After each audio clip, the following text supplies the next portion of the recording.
क्रिस्तान में परियों की मलिका का दरबार सजा था।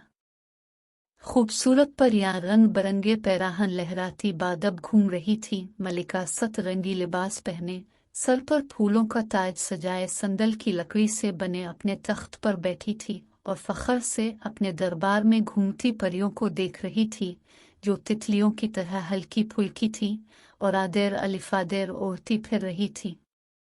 ये दरबार हर रोज सुबह शाम लगता था, जिसमें तमाम परियां इकट्ठी हुआ करती थी। सुबह को इकट्ठी होकर वो सारा दिन किए जाने वाले कामों और तफरीहात के मंसूबे बनाती थी और शाम को मिलकर सारा दिन की रोदाद एक दूसरे को सुनाया करती थी। इस तरह मलिका के सामने उन सब की हाजिरी भी लग जाया करती थी कि आया तमाम परियां महल में मौजूद हैं या नहीं। सब्ज़ जो मलिका की कनीज़ ख़ास और मुशीर भी थी, वो हमेशा मलिका की दाएं बाएं बाएदुब और होशियार खड़ी रहती थी।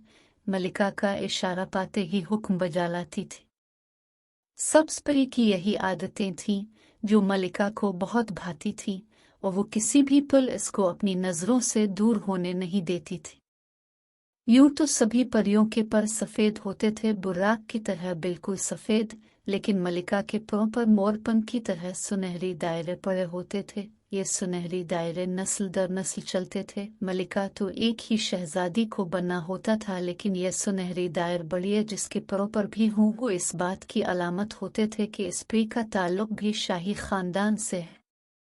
इसी तरह जिस परी ज़ात के पैरों पर सुनहरी दायरे हों, वो बादशाह बनता था या शाही खानदान से ताल्लुक रखता था। सब्ज़ परी के पैरों पर भी हल्के हल्के सुनहरी दायरे थे, जो इस बात की अलामत थे कि इसका ताल्लुक भी शाही खानदान से था। शायद इसलिए वो मलिका को बहुत अजीज थी और वो सब्ज़ परी को अपनी औलाद की तरह चाहती थी। अब सोचने की बात थी कि अगर सब्ज़ परी के पैरों पर भी सुनहरी निशान थे, तो इसको मलिका ने अपने बराबर मकाम क्यों ना दिया?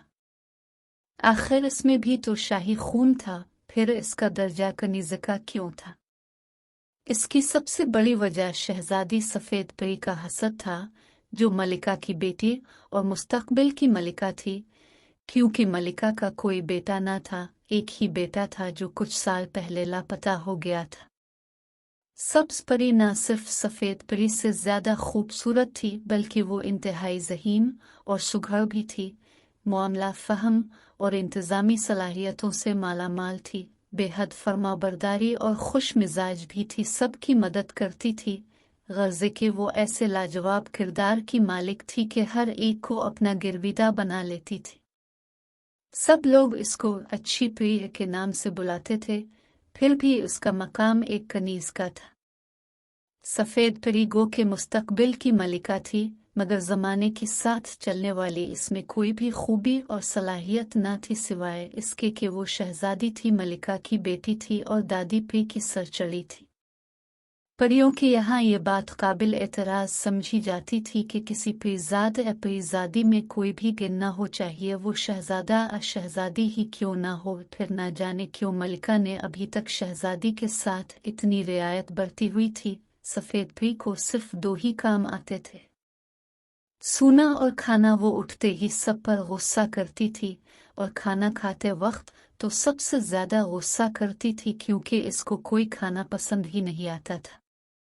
इसको अपने महल का सादा माहौल भी पसंद नहीं था, इसको अपना सफ़ेद लिबास तक पसंद न था, मगर किया था कि वो खुद से कुछ करना भी नहीं चाहती थी। बेहद सुस्त और कामचोर थी। इसके फौहरपन का सबसे बड़ा सबूत ये था कि वो अभी तक सफ़ेद परी ही कहलाती थी, यानी कि जवान हो जाने के बावजूद वो अपने लिबास को रंग नहीं पाई थी। परियों की ये रेत थी कि पैदा होते ही सब बच्चों को निहायत नफीस रेशम से तैयार किया गया सफ़ेद लिबास पहना दिया जाता था। वो लिबास बेहद नफीस और हल्का फुल्का होता था, ताकि उन कोने में कोई मुश्किल पेश न आए। आमतौर पर बूढ़ी परियां रेशम और सनील की रुई से पहनने और दीगर इस्तेमाल के लिए कपड़ा तैयार करती थी, फिर इसको बारीक कांटों की सुई से सीती थी। लेकिन बड़े होकर हर परीज़ादी को अपना लिबास खुद रंगना होता था, और वो जिस रंग में भी अपने लिबास को रंग लेती थी, वही इसका नाम पड़ जाता था, क्योंकि रन किरदार और आदतों की अक्कासी करते हैं। वो खुद अपनी बच्चियों के नाम कुछ भी रखते हों, लेकिन जब भी अपना लिबास रन लेती थी तो इसका नाम इसी रंग से मंसूब हो जाता था। जरूरी नहीं था कि हर कोई बहुत अच्छा रंग तैयार करे, बस जिससे जैसा भी रंग बन जाता था वही इसकी अलामत बन जाता था। लिबास रंगने के लिए रंग वो अपनी पसंद के फूलों और पौधों से जिस चीज को भी वो पसंद करें इससे तैयार करती थी। इससे उनके सुघड़पन का पता चलता था। हत्ता कि मलिका भी अपना लिबास खुद रंगती थी, लेकिन इसको ये एजाज हासिल होता था कि वो अपने लिबास में एक से ज्यादा जितने चाहे रंग इस्तेमाल कर सकती थी। बिलाशुबा इसमें मेहनत तो ज्यादा लगती थी, लेकिन ये भी मलिका के आम परियों से ज्यादा सुघड़ होने की दलील थी। परीज़ादे लिबास रंगने की शर्त से आज़ाद होते थे, क्योंकि उनको अपने हुनर दूसरे कामों में दिखाने होते थे।